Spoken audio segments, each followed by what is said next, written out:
पहले मैं शोभना तनेजा को आमंत्रित करूंगी, जो दिल्ली से अपनी कविताएं सुनाएंगी। शोभना, आप शुरू कर लीजिए। जी, नमस्कार मैडम। और ऑनलाइन उपस्थित सभी को मेरा हार्दिक अभिनंदन। बहुत अच्छा लग बहुत रहा है अच्छा लग रहा है। इस प्रोग्राम में पार्टिसिपेट करके बहुत अच्छा लग रहा है। बहुत रोचक ढंग से अभी सुरेश ऋतुपर्ण जी ने जो बातें बताई, बहुत अच्छा लगा। तो मैं अपनी कविता प्रस्तुत कर रही हूँ। इसका शीर्षक है आशा का दीप। कल क्या होगा नहीं पता, कल क्या होगा नहीं पता, लेकिन इतना तो तय है कि अक्षय वट अभी टूटा नहीं है। लेकिन इतना तो तय है कि अक्षय वट अभी टूटा नहीं है।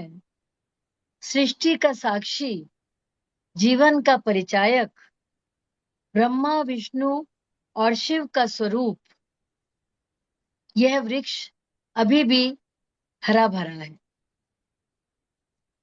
समय चक्र भी कहता है यही, समय चक्र भी कहता है यही कि चाहे टूटे रथ, चाहे थके अश्व, चाहे सहमी हुई है आज मन की नदी, पर हर रात की सुबह अवश्य होगी ही।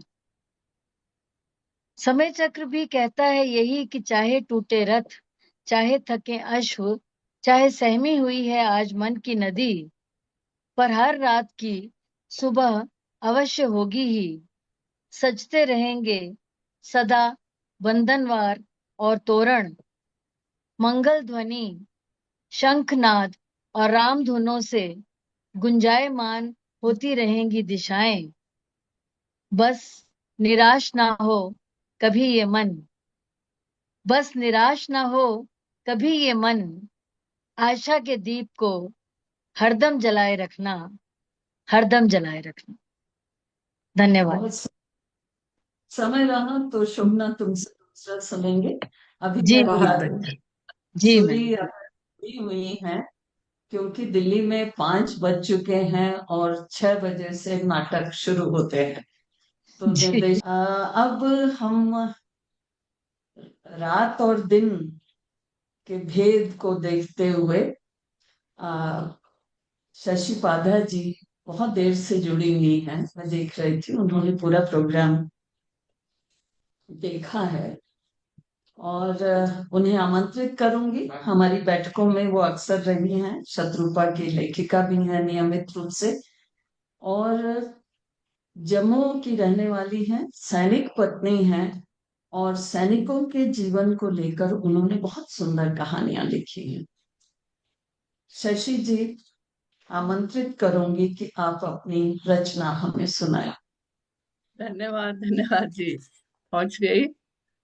माधुरी जी, बहुत बहुत धन्यवाद आपका। और मंच पर आसीन सभी विद्वत जनों को मेरा प्रणाम। अ, शब्दों उत्सव का जो भव्य आयोजन आज हुआ है, उसके लिए आपको बहुत बहुत बधाई। हमें इतनी दूर से आपने आमंत्रित किया। हाँ, हमें थोड़ा जल्दी उठना पड़ा लेकिन अच्छा लग रहा है आप सबसे मिलकर।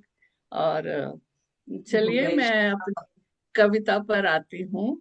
अ, वास्तव में आज बहुत कुछ सुना। आपने भी कहा कि समय पंख बांध करके उड़ता चला गया और इतना समय हो गया। हमारे जीवन का समय भी जो है वो पंख पंछी की तरह उड़ता चला जा रहा है। उसी बात को लेकर के मैं एक कविता लेकर के आई हूँ आज, कि जीवन पथ पर चलते चलते कुछ कभी ऐसा पड़ाव आता है जब हम मन की बरगद की छांव तले बैठकर ये सोचते हैं, खुद से बतियाते हैं और आत्म मंथन करते हैं। तो ये मेरी रचना उसी भाव को लेकर के आई है। आशा है आप इससे जुड़ेंगे। और इसका शीर्षक है बड़े हो गए हम।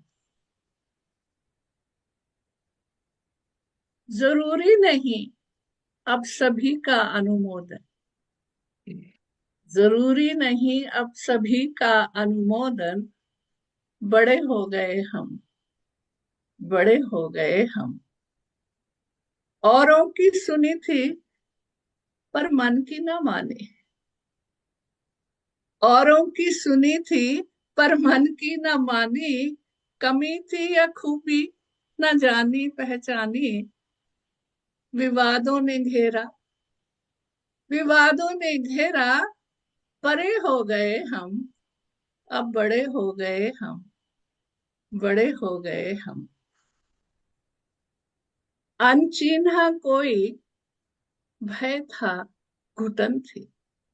ये जीवन है ऐसा ही, बहुत से भाव अनुभाव आते रहते हैं।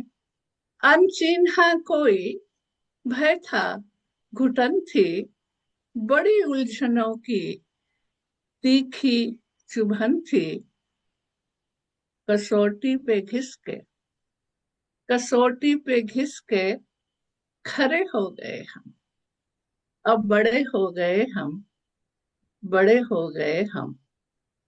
और आगे की पंक्तियां हैं।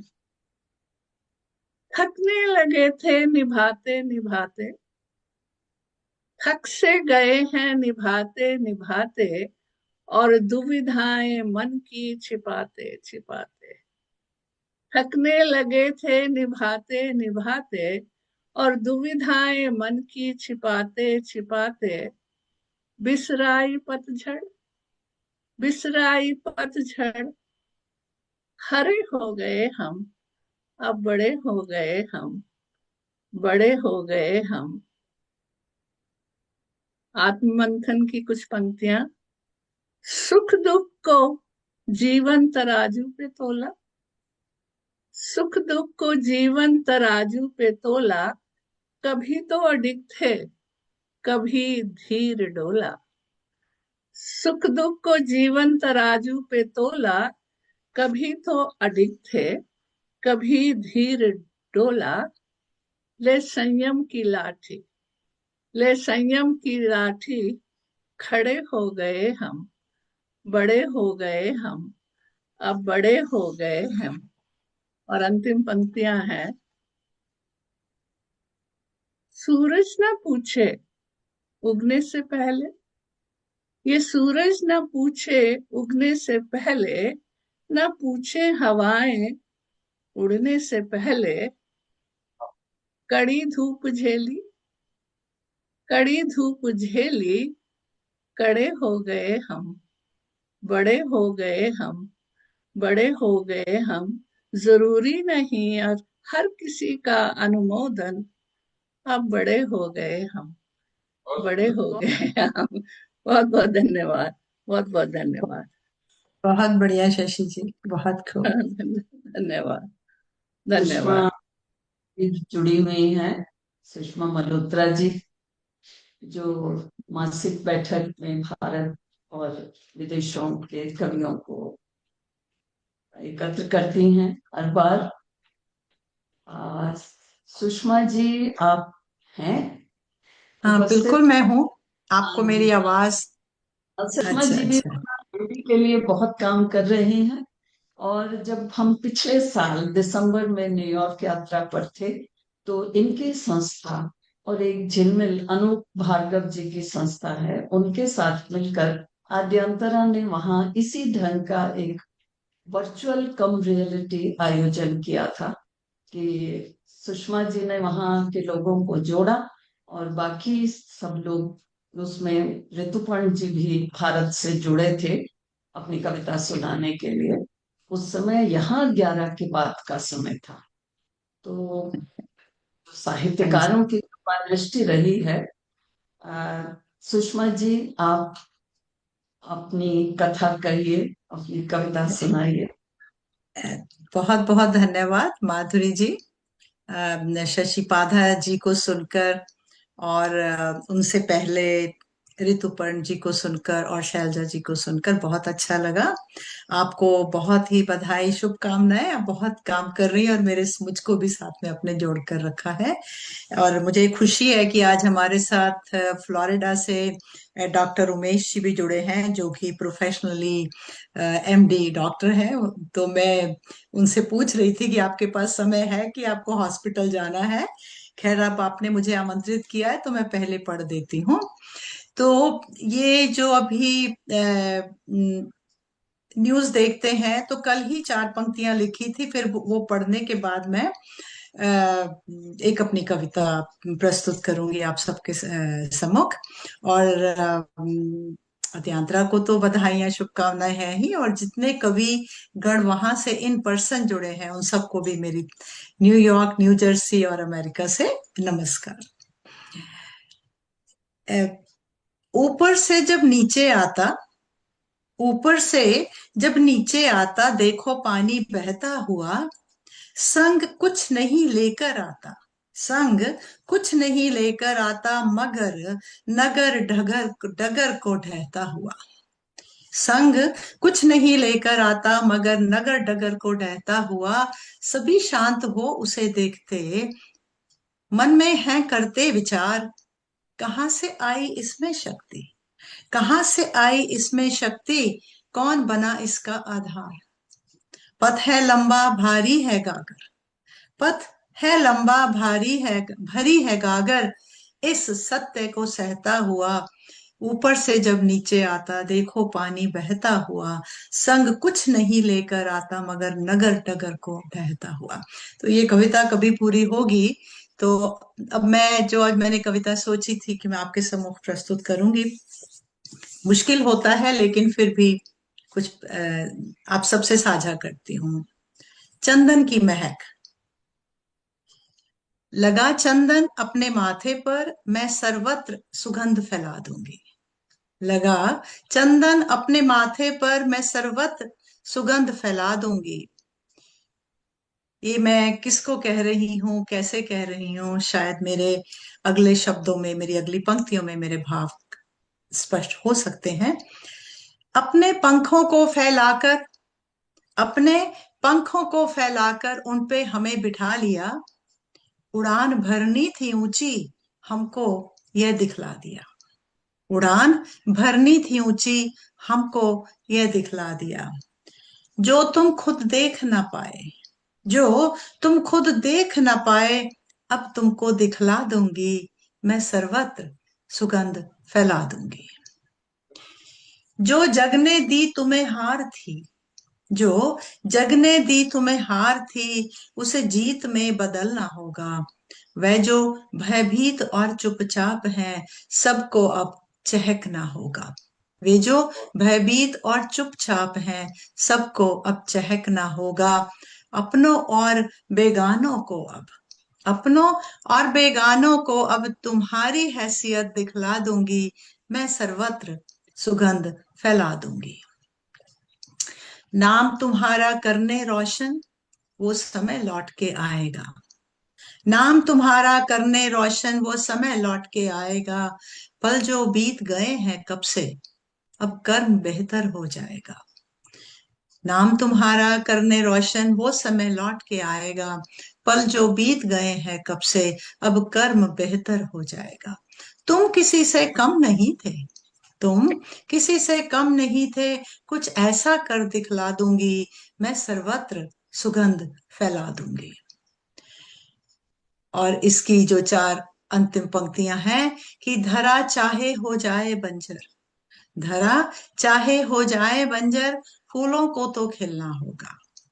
मेहर की होगी बारिश इतनी, मेहर की होगी बारिश इतनी, आस्था से सब मिलना होगा।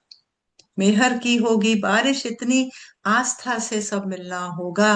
धीरे धीरे वक्त बदलेगा, धीरे धीरे वक्त बदलेगा, आशा के दीप जला दूंगी, मैं सर्वत्र सुगंध फैला दूंगी, मैं सर्वत्र सुगंध फैला दूंगी। लगा चंदन अपने माथे पर, मैं सर्वत्र सुगंध फैला दूंगी। बहुत बहुत धन्यवाद। बहुत बहुत अब सुंदर, बहुत सुंदर। धन्यवाद। रीमा जी धन्यवाद। तो वैसे ही सुगंध फैला रही है पूरे विश्व में। बहुत बहुत धन्यवाद। धन्यवाद धन्यवाद डॉक्टर जी। आप जुड़े हैं और मुझे बड़ी खुशी हो रही है कि आपकी तो जॉब इतनी इंटेंस है, फिर भी आप जुड़े हैं। चलिए जी, धन्यवाद। अब शुरू करेंगे MBBS university college of medical sciences से करने के बाद फ्लोरिडा यूनिवर्सिटी में असिस्टेंट प्रोफेसर से शुरू करके अब स्वतंत्र प्रैक्टिस कर रहे हैं।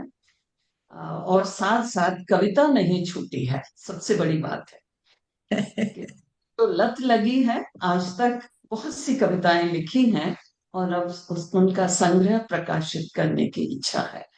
तो डॉक्टर साहब आप शुरू कीजिए, हम सब लोग तैयार हैं सुनने के लिए।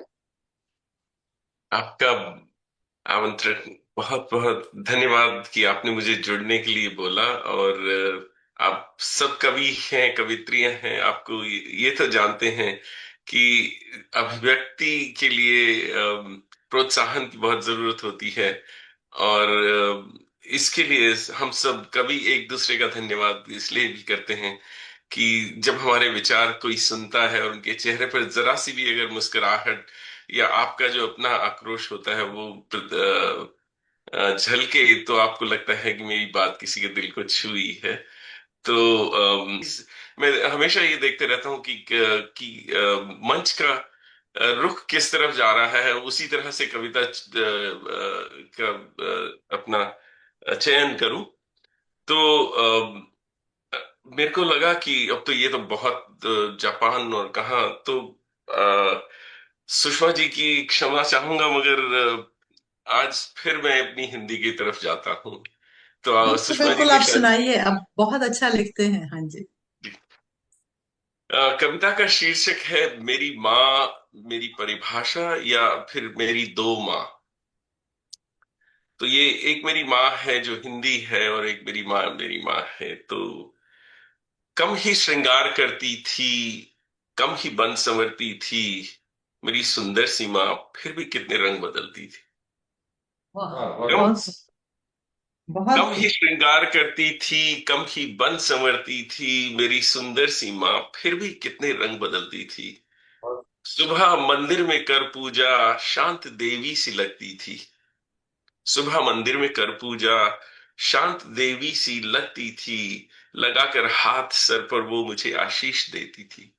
हम्म। कहाँ कसरत कहाँ योगा, न टहलने का कोई मौका। कहाँ कसरत कहाँ योगा, न टहलने का कोई मौका। पी के चाय की पी प्याली मन्हाड़ी से लिपटती थी, छाछ बनाने के लिए। पी के चाय की प्याली मधानी से लिपटती थी, कमर कस धोती का पल्लू किचन में जा उतरती थी। कमर कस धोती का पल्लू किचन में जा उतरती थी, घर की अन्नपूर्णा बन शहर का पेट भरती थी। सबको लस्सी बांटने थे ना। हम्म। नहीं झांसी की वो रानी, नहीं झांसी की वो रानी, मगर थी खूब क्षत्राणी। खत्म चौका पकड़ सोटा टूटती ढेर कपड़ों पर। खत्म हम्म। चौका पकड़ सोटा टूटती ढेर कपड़ों पर। कभी नौकर नहीं आते, कभी आकर मुकर जाते। कभी नौकर नहीं आते, कभी आकर मुकर जाते, मगर ये मालकिन ऐसी सभी का काम करती थी। आहा। मगर ये मालकिन ऐसी सभी का काम करती थी, मेरी सुंदर सी माँ कितने रंग बदलती थी। लगा धक्का बना डब्बा कमर पे बांध के बस्ता, एक दो तीन क्या वो आठ के आठों भगाती थी, सबको स्कूल भेजना। लगा धक्का बना डब्बा कपर कमर पे बांध के बस्ता, एक दो तीन क्या वो तो आठ के आठों भगाती थी। सुबह की भाग दौड़ से निपट के सांस लेती थी। सुबह की भाग दौड़ से निपट के सांस लेती थी, तभी कुक्कर की सीटी सुन आरती छोड़ उठती थी। जब आरती कर रही होती है बीच में कुक्कर की सीटी बजे, तभी कुक्कर की सुन सीटी आरती छोड़ उठती थी। वही खाना पकाना दोपहर सांझ हो जाना, वही खाना पकाना दोपहर सांझ हो जाना, समय की चलती चक्की में मेरी माँ रोज पिसती थी। समय की चलती चक्की में मेरी माँ रोज पिलती थी। पति का शहर में रुतबा, पति का शहर में रुतबा, कहीं आना कहीं जाना, कभी आंसू कभी खिलखिल, कभी झूमर मचलती थी। मेरी माँ कितने रंग बदलती थी। वजन और उम्र के चलते संभलती कुछ फिसलती थी। अब जैसे जैसे उम्र बढ़ने लगी तो वजन और उम्र के चलते संभलती कुछ फिसलती थी। सुना था मुझसे पहले तो वो ऊंची एड़ी पे चलती थी, जो मेरे पैदा होने से पहले। वजन और उम्र के चलते संभलती कुछ फिसलती थी। सुना था मुझसे पहले वो ऊंची हीलों पे चलती थी। बहु कुनबे की वो और प्रहरी मालकिन ऐसी, आप सबको तो पता ही होगा। बहु कुनबे की वो प्रहरी मालकिन ऐसी, जगी जब सभी सोते थे, जगी जब सभी सोते थे, सभी सोते वो जागी थी। जब जागने से पहले, किसी के उठने से पहले खुद उठ जाना, और सबके सोने के बाद तब जाके सोना, तो ये मालकिन थी। बहु कुनबे की वो प्रहरी मालकिन ऐसी, जगी जब सभी सोते थे, सभी सोते वो जागी थी। मेरी माँ कितने रंग बदलती थी। सुनाया माँ का किस्सा तुम्हें मैंने, ये सोचो क्यों। मेरी एक और माँ भी है, और वो है मेरी हिंदी। मेरी एक और माँ भी है, और वो मेरी हिंदी। मेरी ये मातृभाषा भी मेरी माँ के जैसी है। मेरी ये मातृभाषा बिल्कुल मेरी माँ के जैसी है। कभी प्यारी, कभी उलझी, और फिर कभी सुलझी।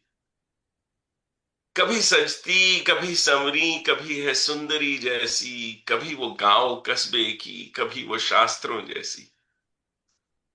ध्यान फरमाइए।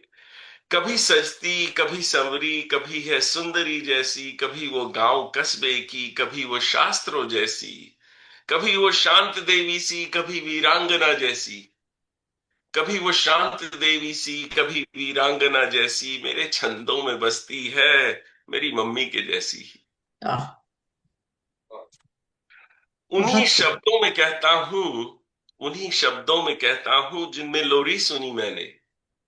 कभी संस्कृत, कभी दोहे, कभी वो शोर के गाने।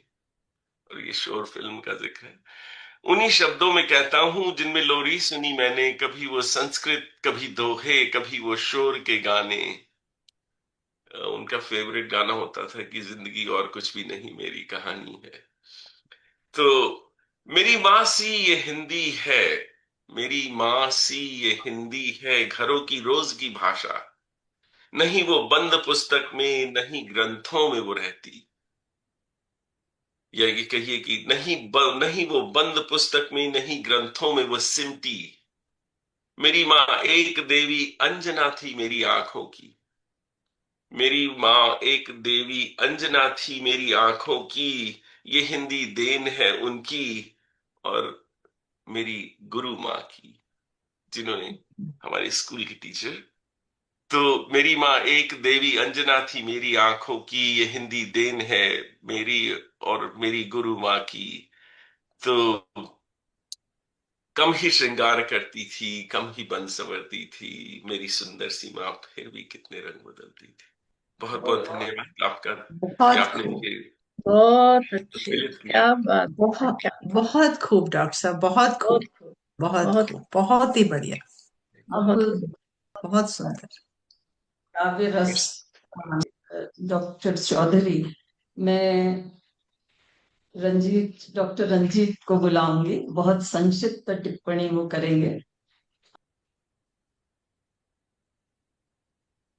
सभागार में उपस्थित सभी विद्वजन, कविगण, कवित्वगण, सबों को सादर नमन करता हूँ। हिंदी की बातें चल रही हैं, कश्मीर की बातें चल रही है, दिल्ली विश्वविद्यालय की बातें चल रही है।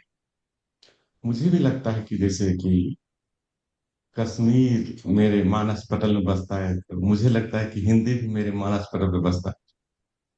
हिंदी अपने आप में शक्ति है, अपने आप में एक ऊर्जा है, और एक अपने आप में एक सामर्थ्यवान पंख से उड़ी जा रही है, जो कि विश्व में छा रही है हिंदी।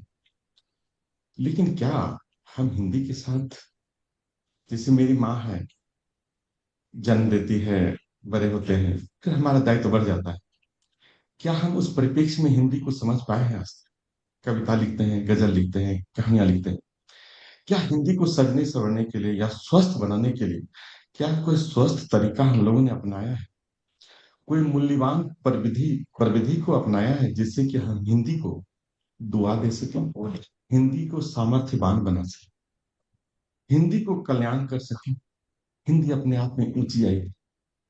अब हिंदी क्या है, जब हिंदी के बारे में सोचते हैं, हमारे बीच में डॉक्टर पनियाव जी हैं, जो कि महाविद्यालय में शायद अभी हैं, तो बहुत सारे छात्रों से रूबरू होते हैं। मैं भी स्कूल कॉलेज में जाता हूँ, मैं भी रूबरू होता हूँ। मैंने भी देखा है कि वहाँ हिंदी की अस्मिता को कहीं न कहीं धज्जियां उड़ाई जाती। पेरेंट्स आ गए हैं, माँ पिताजी कितने समृद्ध संस्कृतिबद्ध शब्द हैं, जिससे चंदन की खुशबू आती है शब्द बोलने से, माँ पिताजी। हम्म, वो शब्द हम नहीं दे पा रहे हैं बच्चों को। और फिर आशा करते हैं कि हिंदी पल्लवित पुष्पित हो। हिंदी, और जब हम बात हो रही थी कि हिंदी दिवस क्यों जरूरत है, जब बोलते हैं कि हरियाणा, ये हिरोशिमा में कि वो दिवस मानने के साथ अपने आप को दुखी महसूस करते हैं, क्योंकि फार का प्रतीक है। लेकिन हिंदी दिवस, ये हिंदी देश है जहां विश्व का सबसे बड़ा साहित्य है, सबसे बड़ा साहित्य। और उस साहित्य की एक अपनी विरासत, एक संस्कृति है।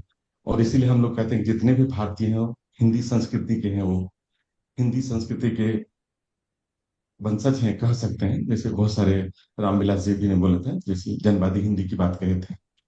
तो मुझे यह आश्चर्य हो रहा है कि हम कहीं न कहीं हिंदी के साथ भारतीय संस्कृति को जोड़ नहीं पाए। हमारी भारतीय संस्कृति का गौरव बोध जो है, वह छात्र को या हम अपने आप को नहीं दे पा रहे हैं, या अपने आप को आत्मसात नहीं कर पा रहे हैं। ये चुनौतियां आ रही हैं। नहीं तो हिंदी अपने आप में कल कल कल करने वाले बहती हुई सभी के मानस पटल को सिंचित करते हुए एक स्नेह का उद्गार, एक प्रेम का उद्गार देने में सक्षम है।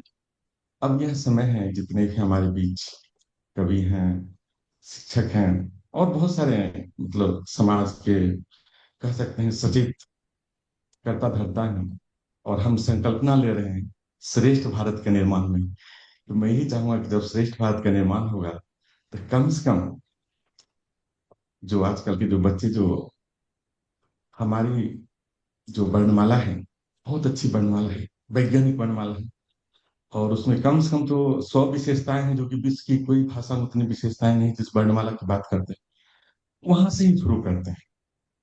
उस विशेषता को कम से कम हम अपने आने वाली पीढ़ी को बता दें, जिस भाषा के लिए हम लोगों ने, हमारे महान कवियों ने, मैथिलीजन को, हमारे प्रोफेसर ऋतुपर्ण सिंह ने बताया कि बहुत बड़ी त्याग दिया, और उन्होंने बहुत समृद्ध साहित्य दिया। क्या हम उस साहित्य को आज 2 दशक 3 दशक में जितनी भी साहित्य आ रहे हैं, क्या उसकी तुलना में आधा भी है क्या? कहाँ कमी रह गई? कहीं न कहीं लग रहा है जो भारतीय संस्कृति का गौरव बोध है ना, कहीं उससे जुड़ नहीं पाए हैं। और मैथिली संघ को मान सकते हैं, या रामधारी सिंह दिनकर को, जिन्होंने बहुत संस्कृत, और इत्तेफाक की बात है कि हमारी भारतीय संस्कृति का गौरव बोध कॉलेज में, विश्वविद्यालय में पढ़ाया भी नहीं जाता। और जब यूजीसी के चेयरमैन आए थे यहाँ पर बेंगलोर में, बोला था कि सर, इतनी बड़ी विराट चेतना के साथ हमारा संस्कृति उजागर हुई है, विश्व संस्कृति मानते हैं, क्यों नहीं अभी तक इसमें पढ़ाई शुरू किए हैं? तो उन्होंने सीधा सा बोला कि हमने विश्वविद्यालय को एम्पावर कर दिया है। तो मैं बोला, सर, विश्वविद्यालय को रेगुलेट करने भी आप, अगर वो सही ढंग से नहीं चलता है तो उसको रेगुलेशन भी आपके पास है। इतनी अच्छी अगर संस्कृति से हमारे युवा को नहीं जोड़ पाएंगे, तो विदेशी संस्कृति को ही समझ पाएंगे। विदेशी लिबास, विदेशी परिधान, विदेशी कला, विदेशी सभी चीज उनको अच्छे लगेंगे, और हमारा देश का जो संस्कृति रहेगा वो कहीं ना कहीं धुंधला होता चला। जब हमारी संस्कृति धुंधली हो तो कहाँ हिंदी बच पाएगी? हिंदी ही तो संस्कृति, संस्कृति ही तो हिंदी। हिंदी तभी बची हुई जब भारतीय संस्कृति बची। हम जब भारतीय संस्कृति की बात करते हैं तो निश्चित रूप से हिंदी की बात करते हैं। जितने भी साहित्य हैं, चाहे पुराण हो, चाहे जितने भी धार्मिक ग्रंथ हैं, या आने वाली पीढ़ी जो लिख रहे हैं, वो हिंदी की संस्कृति की ध्वनि को आम लोगों तक पहुंचाना चाह रही है। लेकिन वह ध्वनि क्या हो रहा है, आत्मसात नहीं हो पा रहा है। हजारों साहित्य लिखे जा रहे हैं, लेकिन उस साहित्य का स्पंदन हमारे आने वाली पीढ़ी को थोड़ा सा भी नहीं मिल पा रहा है। तो मेरा यही विचार था कि जो हमारी भारतीय संस्कृति है, अगर उसका गौरव बोध को स्पष्ट किया जाए तो निश्चित रूप से हिंदी अपने आप ऊंचे स्थान पर पहुंचेगी। इतने अच्छे शब्द हैं और उस शब्द को हम लोग प्रयोग नहीं करते हैं। मतलब आश्चर्य लगता है कि स्कूल कॉलेज बोलते हैं, लेकिन मैं बताना चाहूंगा कि स्कूल जिस बात की बात करता है, हमारे यहाँ विद्यालय होता था, विद्या की बात करती है। अभी कौशल की बात होने लगी है शरीर में कि कौशल होनी चाहिए। छूटा क्यों? क्योंकि स्कूल हम लोग बोलने लगे, जहाँ शिक्षा दी जाती थी, वो बीए की डिग्री उपाधि एक दे दी जाते थे, लेकिन वहाँ कौशल की बात नहीं होती थी, विद्या की बात नहीं होती थी। लेकिन अब थोड़ा सा चिंतन हुआ है कि नहीं, कौशल होनी चाहिए। तो जब हम विद्या की बात करेंगे तो निश्चित रूप से विद्या जब होंगे, निश्चित रूप से जैसे बोले थे सूर कवि पढ़ कर क्या होगा, निश्चित रूप से सूर कवि पढ़ कर संवेदनशील तो जरूर हो जाएंगे। जब मानव होंगे तो निश्चित रूप से इतिहास बदल देंगे और भारत के स्वरूप को बदल देंगे। इसी के साथ बहुत बहुत धन्यवाद। और खासतौर पर डॉक्टर प्रोफेसर सुबोध मैडम को धन्यवाद देता हूँ, जिन्होंने मुझे कहने का अवसर दिया। निश्चित रूप से भारत का जो गौरव बोध है, भारतीय संस्कृति से जुड़ा हुआ है, और हिंदी की यात्रा तभी संपन्न होगी जब हम लोग उसकी संवेदना को समझेंगे, उसके महत्व को समझेंगे। 10 शब्द हम अपने बच्चों को दे दें, जो शब्द वह यात्रा करते रहे। ऐसा ना कि वो जो है सो रोमन से लिखते हैं हिंदी की, कितनी दुख की बात है। हमारी इतनी, हमारी मोबाइल में सारी सुविधाएं हैं, क्यों नहीं जब उसके पास हाथ में है तो वो सुविधाएं को जोड़ दे। खासतौर पर शिक्षक वृंद है, गार्जियन है, जो भी है, हमारी कंप्यूटर में सारे में सुविधाएं दी हुई हिंदी की, तो क्यों नहीं उसको उस शस्त्र से उपयोग कर दे जो शास्त्र में प्रयोग करेंगे भविष्य में। और शास्त्र, शास्त्र का हमेशा चुनौती रहा है, और हमेशा शास्त्र जो है ना परम अजय की प्राप्ति करता है। इसी के साथ सबको नमन करता हूँ। बहुत बहुत धन्यवाद, सादर नमन। संस्कृति की ध्वनि को आम लोगों तक, संस्कृति की ध्वनि को आम लोगों तक, संस्कृति की ध्वनि को आम लोगों तक, संस्कृति की ध्वनि को आम लोगों तक, संस्कृति की ध्वनि को आम लोगों तक, संस्कृति की ध्वनि को आम लोगों तक, संस्कृति की ध्वनि को आम लोगों तक। धन्यवाद डॉक्टर रंजीत आपका। और मैं क्योंकि प्रॉमिस कर चुकी थी, वचन दे चुकी, असल में हिंदी इतनी उदार है कि पूछिए। तो मुझसे भी वचन ले लिया गया था कि मैं आप ही कोई कविता सुनाऊं। हालांकि मैं कवि नहीं हूं, लेकिन सिर्फ एक पैराग्राफ पढ़ रही हूँ, उसके बाद हमारे जो आतिथ्य करने वाले हैं मानव, वो आपसे बात करेंगे। कविता का शीर्षक है, फिर कभी पूरा सुनाएंगे, अभी एक पैराग्राफ है। सेना, सनातन और संविधान। बात जम्मू कश्मीर की चल रही है। अचानक चौंक गए लोग, वैसरण घाटी में घटी घटना चौंका दिया सबको। खबर मिली मारे गए 26 सैलानी, नाम पूछकर बोले नाम कहो धर्म बताओ। बहुत ताजी घटना है, बहुत पुरानी नहीं है। 3 दिन पहले हुआ ग्रंथ बंधन, पाणी ग्रहण। मधु यामिनी का उल्लास उत्सव मनाते दोनों पहुंचे थे यहाँ पहलगांव। युवा फौजी के माथे को भून दिया गोलियों से, अचेत चक्कर खा गिर पड़ी वह। सन्नाटा गूंजता रहा वैसरण घाटी में। दिल में है गम, आंखें हैं नम, गम का पहाड़, तिरंगे में लिपटे वीर का इंतजार। फौजी था वो। मुश्किल है वक्त, फौजी हुए सख्त, हुआ ऑपरेशन सिंदूर पार्ट 1। बाकी बात तुम्हें नमस्कार, मेरा नाम मानव सुबोध है और मैं डॉक्टर माधुरी सुबोध का बेटा हूँ। मैं कोई कविता नहीं सुनाने वाला यहाँ पे। मम्मी ने बोला था थोड़ा अपने ऑर्गेनाइजेशन के बारे में बताने को, क्योंकि हम यहाँ पे होस्ट कर रहे हैं। तो 1M1B जो हमारा ऑफिस है, यहाँ आप हैं। 1 मिलियन फॉर 1 बिलियन हम उसे बोलते हैं। ये संस्था मैंने, वो पीछे आप अभिराम देख रहे हैं, अभिराम, स्वाति जो आद्यांत्रा से भी जुड़ी है, वो और प्रिया जो बाहर है, हम लोगों ने मिलके शुरू करी। 11 साल हो गए इसको। हम इसे बोलते हैं made in India for the world organisation. इस ऑर्गेनाइजेशन में हम एआई ट्रेनिंग देते हैं बच्चों को, ग्रीन जॉब्स की ट्रेनिंग देते हैं और उनको नौकरियां दिलाते हैं। हम जॉब मेला करते हैं गाँव में। हमारे जो गांव में जॉब मेला होते हैं उसमें 70% बच्चों को नौकरियां मिलती। अभी हमने एक ग्रीन जॉब सेंटर खोला है श्री चंद्रबाबू नायडू के सहयोग से उनके डिस्ट्रिक्ट कुप्पम। और अभी हमें ऑनरेबल प्रेसिडेंट ने भी बुलाया था अपना काम दिखाने के लिए, तो बहुत हमारे लिए ऑनर, बहुत बड़ा ऑनर था। इसी साल के शुरू में हम गए थे। और एक जो बहुत बड़ा हमारे लिए ऑनर है, वो हम संयुक्त राष्ट्र के साथ जुड़े हुए हैं।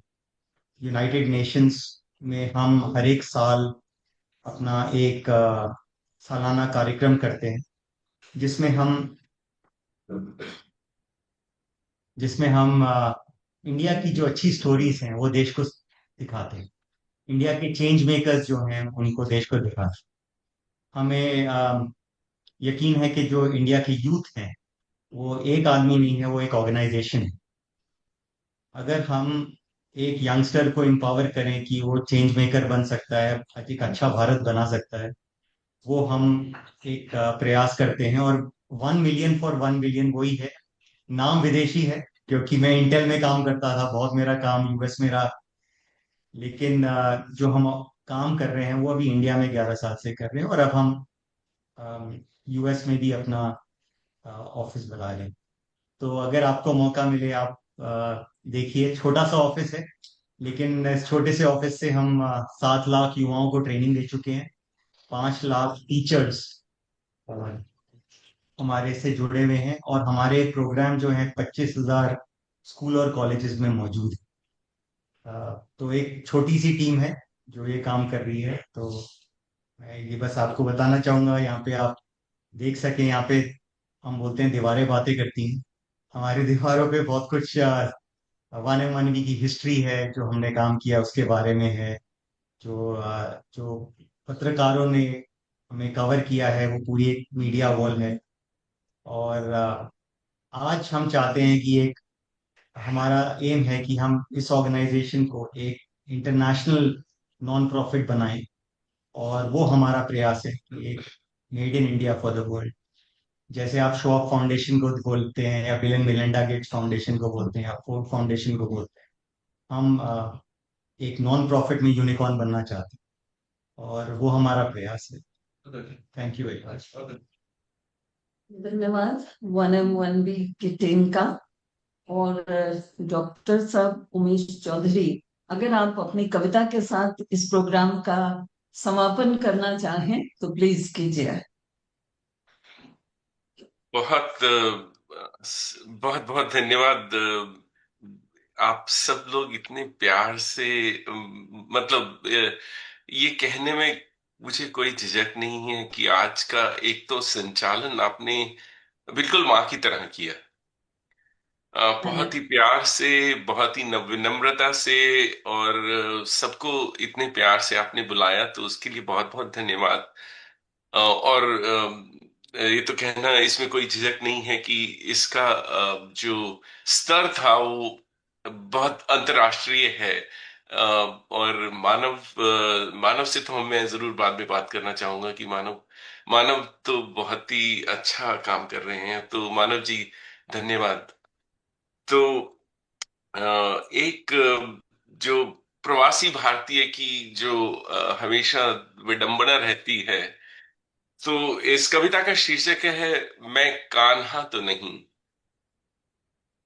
मैं कान्हा तो नहीं, कान्हा सा ही हूं। मैं कान्हा तो नहीं, कान्हा सा ही हूं। थोड़ा नटखट, थोड़ा सांवरा भी। थोड़ा नटखट, थोड़ा सांवरा भी। उसकी भी दो माँ थी, मेरी भी दो ही हैं। उसकी भी दो माँ थी, मेरी भी दो ही हैं। एक ने जन्मा, एक संवारती है। एक ने जन्मा, एक संवारती है। एक से एक बढ़ मुझे ही दुलारती है। एक से एक बढ़ मुझे ही दुलारती है। दोनों की ममता एक सार ही पुकारती है। दोनों की ममता एक सार ही पुकारती है। भारती है जन्मभूमि, भारती है जन्मभूमि, कर्मभूमि अमेरिका। भारती है जन्मभूमि, कर्मभूमि अमेरिका। एक मेरा नंदग्राम, एक मेरी द्वारका। अरे वाह, क्या बात, बहुत खूब। एक एक मेरा नंदग्राम, एक मेरी द्वारका। पहली का रक्त हृदय अंग संचारता, पहली का रक्त हृदय अंग संचारता, दूरी दूजी का आलिंगन चरित्र को उभारता, दूजी का आलिंगन चरित्र को उभारता, कैसे कहो सुनता रहूं बस एक ही की पुकार को, कैसे कहो सुनता रहूं बस एक की पुकार को, कैसे अनसुनी करूं दूसरी की आह को, कैसे अनसुनी करूं दूसरी की आह को, एक ने पाला बिठाया दूसरी की गोद में, एक ने पाला बिठाया दूसरी की गोद में, दोनों ने चलना सिखाया सिखाया सत्य की ही राह पे, दोनों ने चलना सिखाया सत्य ही की राह पे, एक ही सा प्यार देती दोनों वक्ष से लगाती, एक ही सा प्यार देती दोनों वक्ष से लगाती, कैसे आलोचन सुनूं जसुद देवकी का मैं, कैसे यशोदा और देवकी का आलोचन सुनूं, दोनों वक्ष से लगाती कैसे आलोचन सुनूं जसुद देवकी का मैं, स्वर्ण महलों में रहूं या द्वारका की राह में, स्वर्ण महलों में रहूं या द्वारका की राह में, स्वर्ण स्मरण सुदामा करूं, दोनों ने यही सिखाया कि मैं सुदामा को कभी नहीं भूलूं, स्वर्ण सुदामा करूं, दोनों ने यही सिखाया, मत कहो एक पूजन करूं, मत कहो एक पूजन करूं या एक से पूर्ण बनूं, मत कहो एक पूजन करूं या एक से पूर्ण बनूं, हृदय के टुकड़े बना कैसे रक्तचापन करूं, हृदय के टुकड़े बना कैसे रक्तचापन करूं, मैं कान्हा तो नहीं कान्हा सा ही हूं। बहुत बहुत सही। बहुत धन्यवाद। बहुत खूब डॉक्टर साहब, बहुत बहुत अच्छा चित्र, बहुत खूब। बहुत और हिंदी दिवस का समापन, क्योंकि कहते हैं ना कि हिंदी भारत के माथे की बिंदी, और माँ सरीखे उसको सब उपमा दे रहे हैं, तो निश्चित रूप से ये अपना श्रद्धा सुमन है, और हिंदी के प्रति कर्तव्य है, साहित्य के प्रति कर्तव्य है, और हिंदी का ग्लोबल परिवार जुड़ता है हमारी गतिविधियों से। आज की बैठक में आपने देख लिया, इसके अलावा हर महीने हम वर्चुअल बैठक करते हैं दूसरे शनिवार को, संयोग से आज भी दूसरा शनिवार, हर हफ्ते 6 बजे शाम को। और शतरूपा में भी पिछले 2 अंक हमने डायस्पोरा लिटरेचर पर केंद्रित रखे हैं, जिसमें दुनिया के कई देशों के साहित्यकार जुड़े हैं। तो आप लोगों से भी निवेदन है कि अपनी रचना धर्मिता से शतरूपा को शक्ति दीजिए। शतरूपा माँ दुर्गा का नाम है, वो भी एक माँ है, शक्ति का प्रतीक है। तो आप लोग अपनी लेखनी की शक्ति से हिंदी को संभालिए, इससे बड़ा योगदान और पता नहीं कब होगा, क्या होगा, लेकिन फिलहाल तो मेरा इतना ही सुझाव है।